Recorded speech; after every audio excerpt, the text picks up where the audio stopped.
On behalf of everyone, Dr. Kenzao Win, let me profusely thank you for your candidness as much as your clarity, and let's now open. Yes, thank you.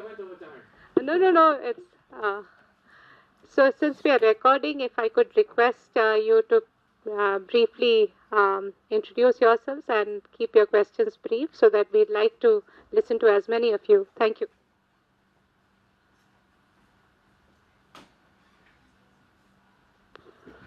Yes. My name is Manish. I'm from CPR. Yes. Yeah, and yeah, thank you for this conversation. I had two questions. One was about the judiciary in Myanmar and what their role has been throughout.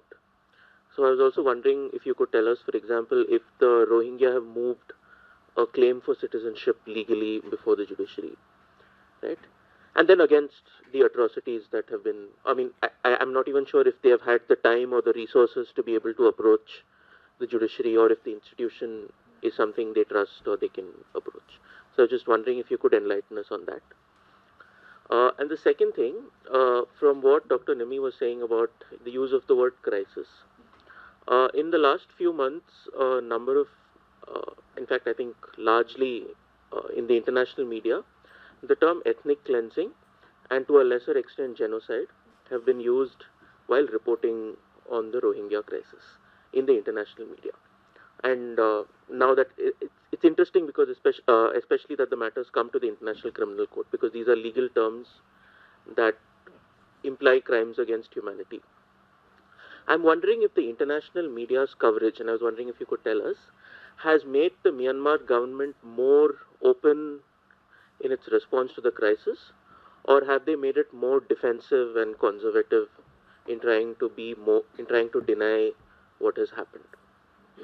Right? Because responding to a claim of ethnic cleansing or a claim of genocide is, carries significant liability for the state as well.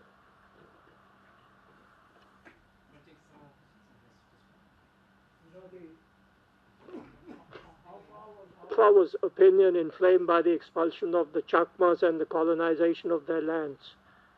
Uh, did the Rohingyas lose sympathy because of Bangladesh's own mistreatment of the Buddhist minority? And is the world making such a fuss about it because the Burmese government is closer to China?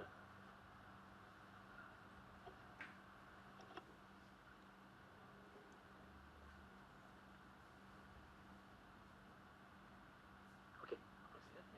So thank you for the questions, and also especially particularly on the judiciary. Of the three arms of the state in Myanmar, I would say, after 1962, the judiciary is the weakest, by far the weakest. Even reform has only just, the talk of reform has only just begun. Well, let's wait and see because the new president, Wu Mians, is a lawyer by training, and so one of his first meetings was with the senior judges from Myanmar's judiciary and talking about, various backlog of issues that the judiciary is faced with. I'm sorry because I was also subjected to that, in my trial. These judges, they are a little bit better than law clerks, just carrying out orders. Very recently, the judges, one or two judges, have started talking about executive interference. You know what that means, of course. And most of the interference came from the military. So when it comes to these very sensitive issues, I very much doubt whether they will have either the capacity or the expertise or the willingness, or even the courage to deal with the Rohingya issue. We have a National Human Rights Commission that's very new too. I don't think they have said anything on the Rohingya issue yet. I think the main impetus for citizenship rights will have to come from the parliaments. And for that we need a lot of work. Because after 2010, I worked with Parliament too. Of the three arms, the legislature has been the most democratic of all three, also the most plural, But after 2015, there was some regression because of the NLD's predominance and its centralized control. I know many people like you and others are very concerned about the progress in the opening up of the judiciary, and this is something that we'll have to watch and see. Yes, on the second point, there's been a lot of argument and even disputes over the terms ethnic cleansing and genocide, and they're very serious words too, And I think before the end of this year, we'll probably hear something that comes out of the International Criminal Court, really defining what is happening in Myanmar. And that's why they've called for the submissions from the Bangladeshi government. And like the other gentleman has brought up, I'll talk about the Chakma, the connection with the Chakma issue too, because that's a very recent thing, and you in India will have to be aware of this as well. But before I do that, let me talk a bit about this media coverage. Yes, because of that, especially because of the barrage that came from the West, from the Western international media, the government became very defensive, And I think that led to a kind of a backlash against journalists, domestic media, and even the international media, because journalist visas are now very limited now, sometimes as little as 6 or 7 days. In the past, they used to get 28. And there are restrictions, of course, for them to go to these sensitive areas. So this is also part of the transition that you talked about, It's happening by fits and starts. On the whole, I'm very encouraged by the way that the media has, comported itself since the colonial times. Myanmar media newspapers has been very active, But now there's this kind of backlash and a retrogression, and linked to that is also like activities like I've told you about, the protest marches, the freedom of expression. If it's on the IDB on sensitive issues, you don't get permission to do that. The Chakmas, yes, I've been aware of this since a long time ago, but not many people in Myanmar are, And now there's a small but growing movement to try to link the two together, and that also includes India, because as you know, many of the Chakmas migrated to India when they had trouble in the Chittagong hill tracts. I knew about the Ashanti Bahini, and the kind of oppression that they experienced. Two things are happening, and that also brings us to the definition of what ethnic cleansing means. Now, I don't have a map of this northern Maundor and Budiyang townships, but there's a small number of what you call the indigenous nationalities living there. The word Chakma is also related to Pali and Sanskrit. In Myanmar, is called Sak, Chakma Sak, and Sak is sometimes pronounced Pep. And we have that small number in Myanmar. But someone told me that another name for them is called the Dinet. Sometimes the ethnic groups, they have different names, and it's very confusing to have them referred to as A in Myanmar, and the same group referred to as B in Bangladesh. So people are saying that if you want to lobby for the Chakmas and the Rohingyas, you have to decide on an internationally accepted name. Okay. There is a small movement trying to arrange a population swap. I don't know how far they will go. That is for the Rohingyas to be settled in the Chittagong hill tracts and the Chakmas there to be resettled in Myanmar. This is being done from abroad, from the United States. In Myanmar, also happening in a small way, and this is also endorsed by the Commander-in-Chief, that the area that is now cleared of the Rohingya are now being given to what they call the indigenous people, which includes the Chakmas and the Dinan and the Moro. And we hear of a very small number of Chakmas coming in from the Chittagong hill tracts. But I talked to some people, and they said that what's happening to Chakmas in Bangladesh is not a state-sponsored action. It's just the difficulties that they have, Like they would borrow money, and they lose the money and the land to the moneylenders, and they become very poor. And so it's been sent out by word of mouth that if you, because most of them are Buddhists, if you migrate into Rakhine, you'll be given land. And that is the land that used to belong to the Rohingya. So someone was calling it 1947 partition and the exchange of populations happening again. I don't know how far this will go or how the people would view it, but it's happening, I can tell you that. All right? So I know, well, Bangladesh has been sort of downplaying this, what has happened to the Chakmas, even when it was East Pakistan, it has happened, And there was a big dam that was built in the Sirong Hill Tracts, and many of the Chakmas lost their lands.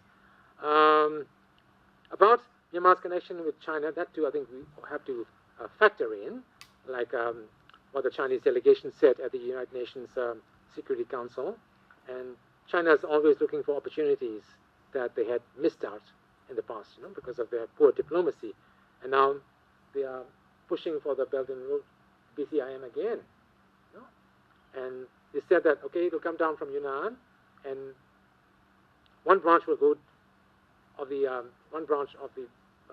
economic corridor will go down south to Yangon, and one branch will go to Rakhine, which is very close to the Bangladesh border. Bangladesh has got a big loan from the ADB to build a railroad down from Chittagong to the Myanmar border. And they want to link up with a similar railroad that will come from Yunnan across the Yoma, Arakan Yoma, to that area.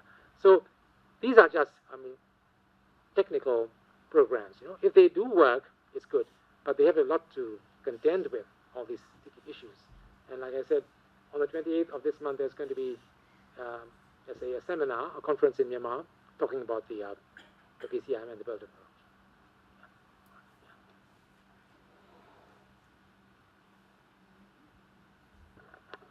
I am Suresh Panjay, journalist. I wish to know, is it because of the absence of a proper leader who could command respect and could command mass appeal among the Rohingyas that this crisis has developed today? That's a very good question.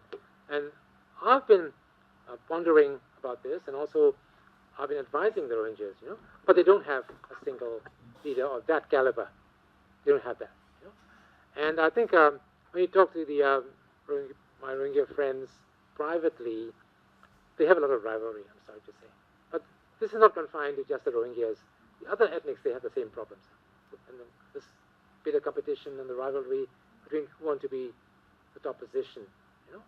There are some there's a young lady who has won many prizes abroad, and she's also one of our hopes for Myanmar. So someone behind whom all the Rohingyas could rally. It's a perennial, persistent problem in Myanmar, the issue of, let's say, fragmented political leadership. It happens to the Shan. The Shans are perhaps the second largest minority in Myanmar. They have two parties which are at odds with each other because the two top leaders don't get along. It's as bad as that. So my Shan friends are also complaining why the Shans are not progressing.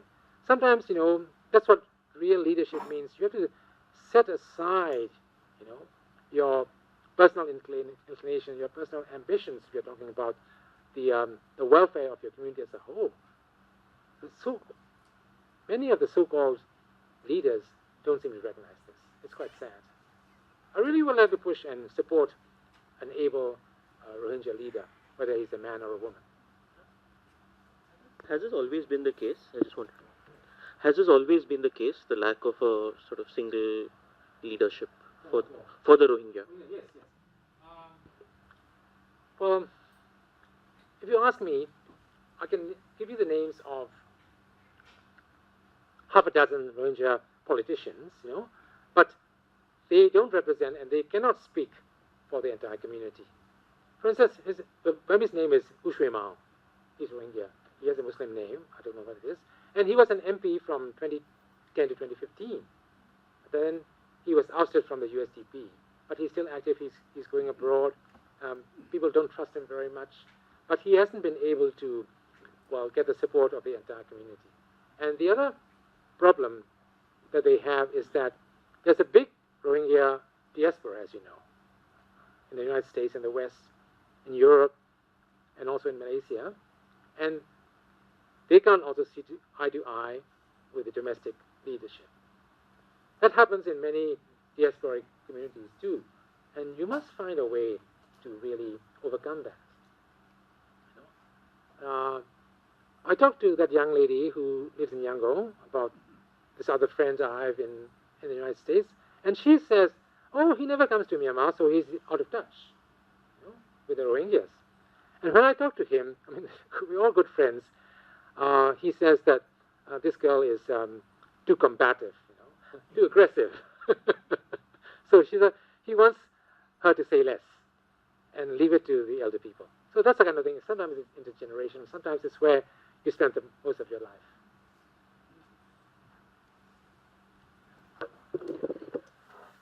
I am Sagar. I generally write for international affairs. So, in the midst of your lecture, you gave a passing remark about the citizenship. And in Burma, if you happen to go for a period of year or a 2 year, to other countries or to other places, your citizenship is rescinded. No, that's not right. Because they say either you have to stay here to be a citizen. If you move out, like Sanchu's husband couldn't come back. And there has been a lot of, problematic about the citizenship. They have some adamant rules. So if you happen to be there for a big number of years, so if the citizenship is rescinded, in case of Rohingyas, if they happen to have no sort of understanding between the combating states for any reason, so don't you feel that the military people want to get rid of those people as a citizen's clause or something? Can you make some sort of assumptions or make us understand about the citizens card being played by the military in such a way, if that happens to be? I'll take 2 questions. Yeah. You can come. Last week, there were news about the meth trafficking that's going on the border now, the drug trafficking. So technically, the Rakhine militant groups as well as the Rohingya militant groups, they don't see eye to eye. They're not friends. But when it comes to drug trafficking, they are collaborating. But this is not a hard fact yet. The news reports have been saying that, off the record, that authorities are saying that we are drawing a pattern of as such. How do you see having implications, consequences, repercussions on the whole situation now? Because they are working together, if they are coordinating on at least one ground, is it a good news or is it even more bad news? How do we are supposed to understand it? Yeah, that's a very, thanks for bringing it up. That's also a very thorny question there. Okay, now the saga of citizenship. Resentments happened in the past, yes, especially during Ne Win's time. His own brother-in-law, who lived in the United States and became a U.S. citizen, I think, couldn't come back for his father's funeral, his own father-in-law. But that has changed now. In the past, there was, I think, a measure to discourage people from becoming foreign citizens, to leave Myanmar as well. So it's a very antiquated concept that if you leave Myanmar and stay there for a certain period of time, you lose your citizenship. I mean, if you get a U.S. citizenship, it doesn't matter, of course. But that has changed now. So you can hold on to a Myanmar passport as long as you renew it in the specified period of time. It's become easier now as well. You could renew embassy. For instance, the person, you probably know about him, Dr. Mauzani, who lives in the UK, you know. He's very strident in his criticism about the Myanmar government. He's still a Myanmar citizen. He still travels with a Myanmar passport, so that's possible. Now, what we are experiencing now is for the more unfortunate people, especially the Rohingyas, you know. So sometimes they show us those people who still preserve those older national registration cards that they had these things before, but they're not recognized anymore. So that's the thing. So it's like being done almost by fiat, you know, by executive order, and that's where the weakness of the judiciary also comes in. You may have been a citizen in the past, whatever you are, but now you are not anymore. It's just a waving of the wands, you know. So this is something that I think constitutionally. Against the human rights? Yes, it's a, constitutionally, and also as human rights, you know, as well. This is something that we really have to look into. The easiest way is to buy your way in, and that's happening with the Chinese. You know? Many of the Chinese, because of a long border with many countries, the Chinese can come into Myanmar very easily, you know, set up a business, buy these cards, you know. They will cost, say, about national registration card, about $400 US. It's exorbitant for poor people, but they can get it very easily. You stay a bit longer, you learn the language, and you can apply for a passport and go to the US. It's as easy as that. Meth and drug trafficking, that's also a long-running, let's say, business that provides funds for armed movements. In the past, it was opiates, heroin, and now it's meth. Rakhine, in particular, is very disturbing because it also affects not only the young people in Rakhine itself of whatever religion, but also the neighboring countries like Bangladesh and even India. I don't know how much of this meth comes into India as well. You know? And it's a thriving business, a thriving industry. Many political people are involved. Sometimes you would see news reports of one big trailer truck full of meth pills with no owner. They might be in a big industrial compounds, just abandoned there. I think the owners probably felt a little bit threatened, so they left the goods and ran away.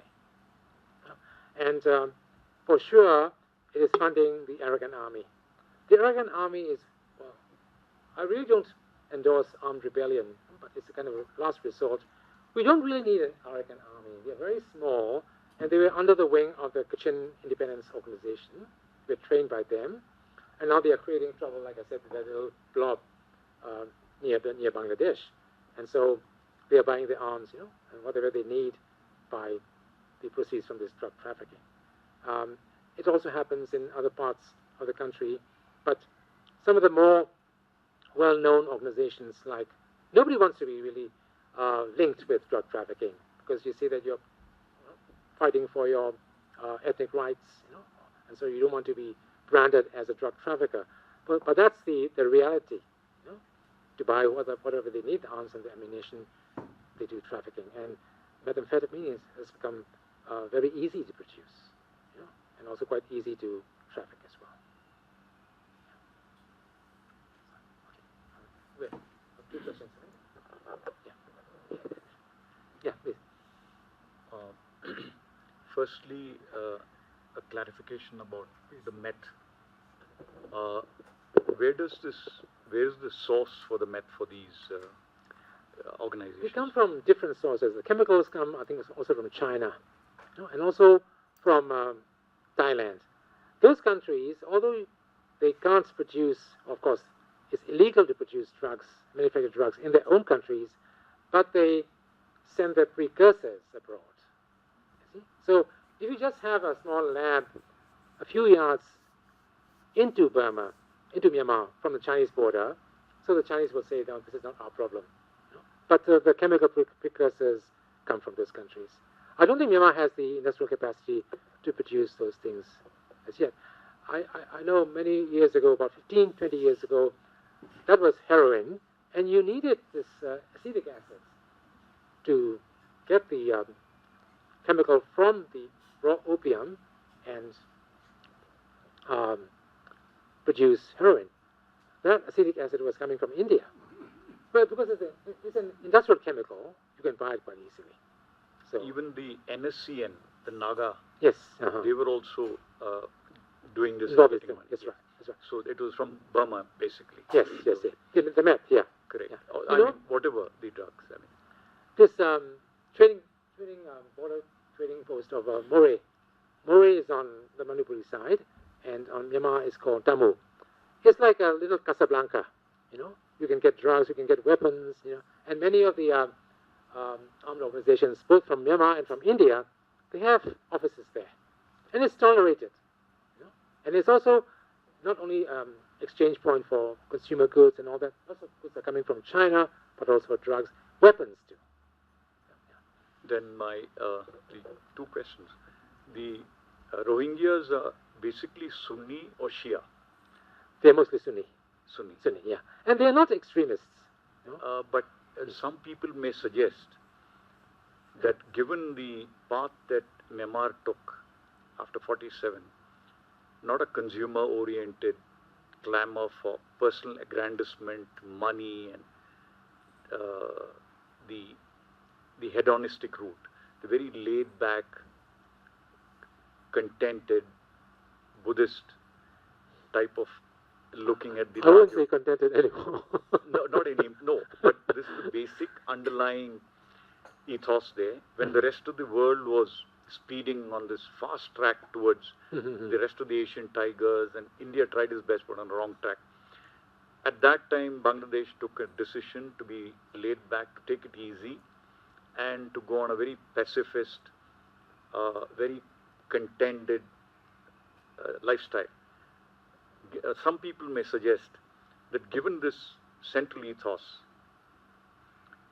such a society will normally not be I don't want to try, on the Abrahamic ethos of us and them, believer, non-believer, and apostate, and finish him off, and blah, blah, blah.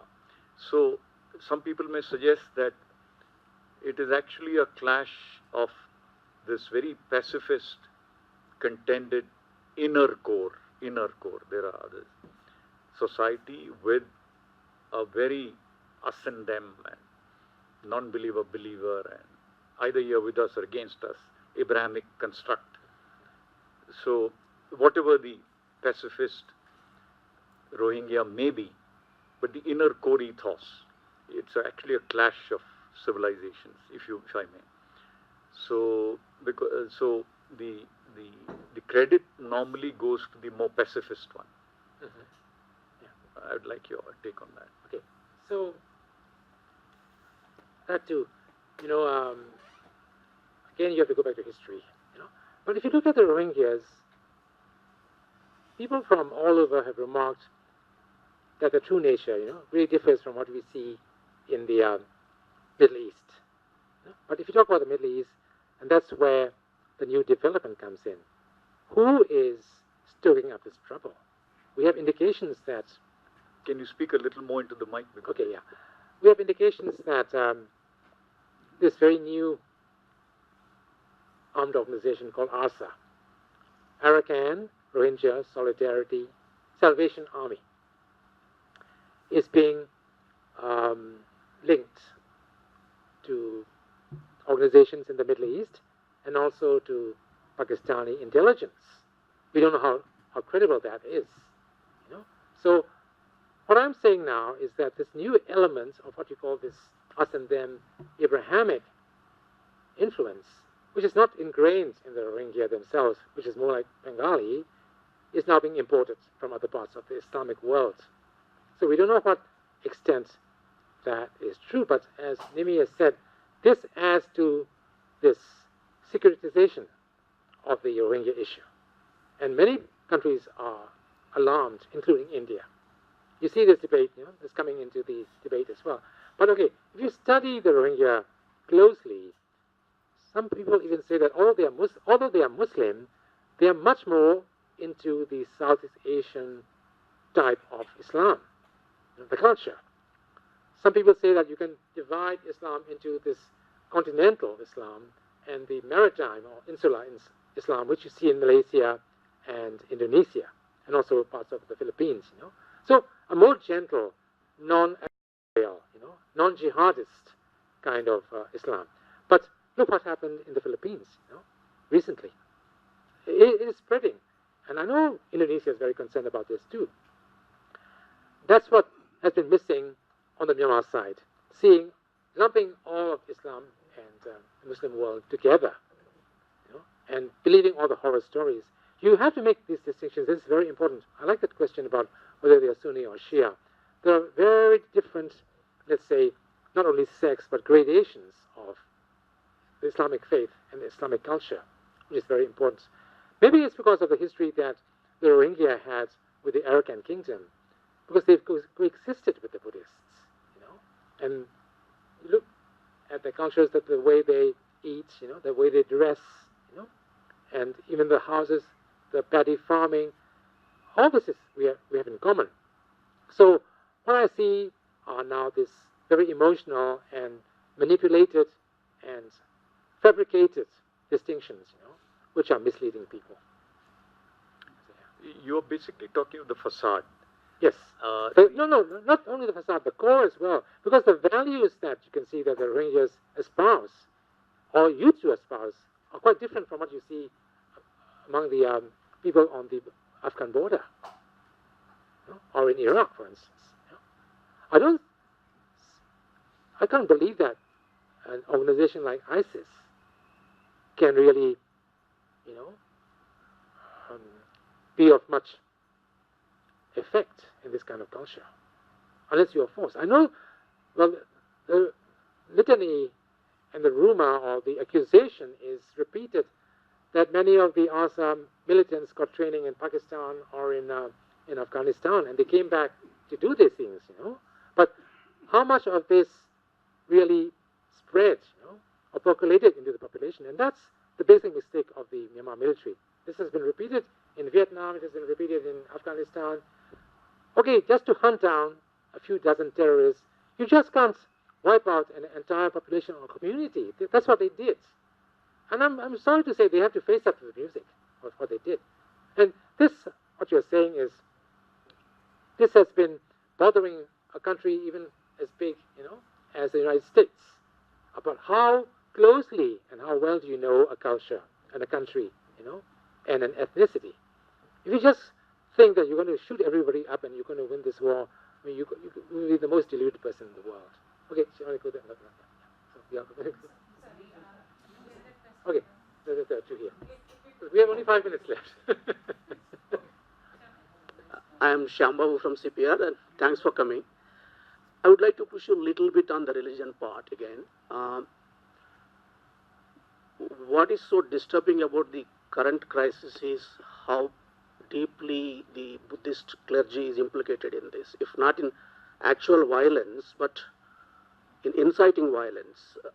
The same us and they syndrome is very much visible among Buddhist clergy. It's not just in Myanmar, in a place like Sri Lanka. Just I would like to know what kind of institutional structure does Buddhism have in Myanmar?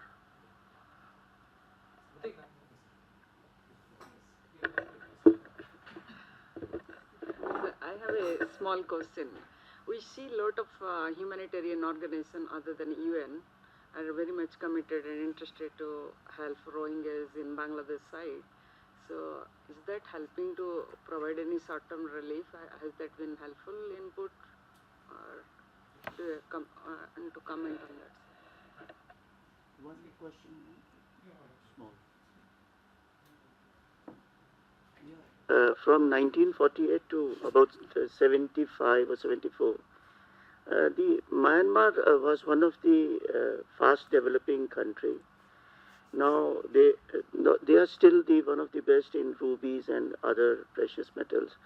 So how far the education and development growth of the country is responsible for the Rohingya crisis?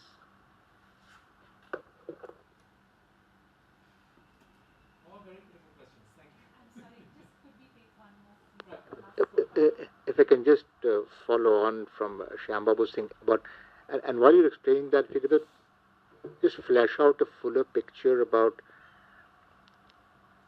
the perceptions of the other members in Myanmar, the other sections of populations in Myanmar, whether it's ethnic, mainstream, whichever way you want to slice the population in some sense, because in a way this is geographically concentrated at one level, and there are a variety of other people who are not in some sense directly affected by this conflict, who would have their own perceptions about what is happening there. I mean, the sort of your discussion about this is essentially a bunch of Islamic militants showing up there and trying to foment trouble is one narrative. So, while you expounded the role of the Buddhist clergy, and you talked about other public intellectuals and other formulations, what are the key kind of local narratives within Myanmar through which this particular issue is seen?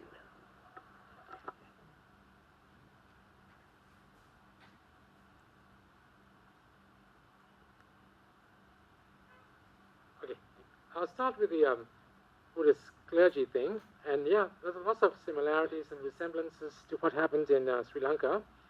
A friend of mine, Matthew Walton, he's in Oxford now, he's American, has written many books on this. He's studying this very closely. Now, Myanmar Buddhism is of the southern of the Theravada school. There are 5 Theravada countries in the world, but unlike Thailand, Myanmar does not have a centralized clerical establishment like in Thailand. So you can say that the Buddhist clergy, although they follow one particular school, I mean, each monastery is free to do whatever it wants. The state has set up what they call a state Sangha Mahanayaka. That's the supreme council of the Buddhist clergy, 47 members, senior Buddhist abbots. But they don't have much clout. It doesn't mean that, unlike the supreme patriarch they have in Thailand, every Buddhist monk has listened to the supreme patriarch, somewhat similar to the Pope. That doesn't prevail in Myanmar. So what happens, number one, is that the Rakhines, for instance, who are the frontline people in this issue, are very nationalistic. The Mons, the Shans too. Just as Burmese nationalism was pushed forward by the Buddhist clergy against British colonialism, now we have the ethnic groups falling back on their own Buddhist clergy and pushing their own nationalism. So we have Mon nationalism, we have Shan nationalism, we have Rakhine nationalism. I had to present the paper and I used nationalism in the plural. You have to add an S. We don't have a single national identity in Myanmar and a single nationalism. There are many different nationalisms. So the most strident and the most virulent was the Rakhine nationalism. And they were very much opposed to Islam because of their, what they had experienced in history or what their perceptions of history was. And this contagion spread from the Rakhine to the rest of the country. So Buddhism, yes, had a very important role to play and a very negative one. So the worst instances now we have are this 969 movements led by Wiratu. He had a 1-year injunction against his delivering sermons, but that has been passed. And he has political ambitions. And he has been to Sri Lanka, and he wants to take a page out of the playbook of the Sri Lankan clergy, where they are allowed to form their own political party. I think in Sri Lankan, in Sinhalese, it's called Bodo Bala Sena. And that's what people like Wiratu would like to do. And he's playing upon this Muslim and anti-Rohingya sentiments about that. So that's one thing that we cannot ignore as well. The humanitarian organizations, well, when we were planning to go there, someone told me that I'm seeing someone when I get back to Yangon. He's a New Zealander. There are tens of thousands of humanitarian workers who have just converged upon Cox's Bazar and the places down south. You know? I think the camps themselves are under the control of the Bangladesh military, but I think as long as you are not Myanmar, any humanitarian work or organization can go and work in Bangladesh. Of course, it's a very, in order of magnitude, it's a very big catastrophe, crisis. You know? So I think they probably need whatever resources they can get, and they have more. In Myanmar, it's the opposite case. Humanitarian organizations are not allowed to travel to those trouble spots. Even if you land at Sittwe Airport, which is the state capital, there are signs saying that you must report if you are from an NGO. So I think this is also very ill-advised of the Myanmar side to try to alienate the humanitarian organizations, which you need to be having on your side. The part that education played, definitely yes. You know, things about awareness of other cultures, awareness of how the international community thinks. You know, even things like the Geneva Convention, the I would say the moribund status of Myanmar education, especially tertiary education, has a great role to play. You know? And we still haven't got out of that rut. You know? If you really want a change in the way people think, that's why I brought up the issue of the young people, that we have to begin as a starting point the education system, the university system as well. You know? At least some departments are opening up, but it'll take a long time, you know, to wake up from this half a century of slumber. You know? And you could accelerate it if you use the media, and I have hopes for that. You know? Some of the radio stations are going into broadcasting, but education, definitely. There are new education reforms and new laws being discussed. I'm also invited to one, but it happens to be on Saturday. I won't be back by then. But that's the thing too. And not only lay education, it also applies even more to monastic education. You know? I'm happy to see many Buddhist monks from Myanmar studying, you know, or being at monasteries in India. Rajgir is a very popular place, Bodh Gaya, of course, not just to sit in monasteries, but also to attend the Buddhist universities in India. One such place is Magadh University, you know, because they have a master's program or a bachelor program in Buddhist philosophy. That really opens the eyes and the minds of the younger Buddhist clergy. You know, exposure. That was stopped during Nehru's time.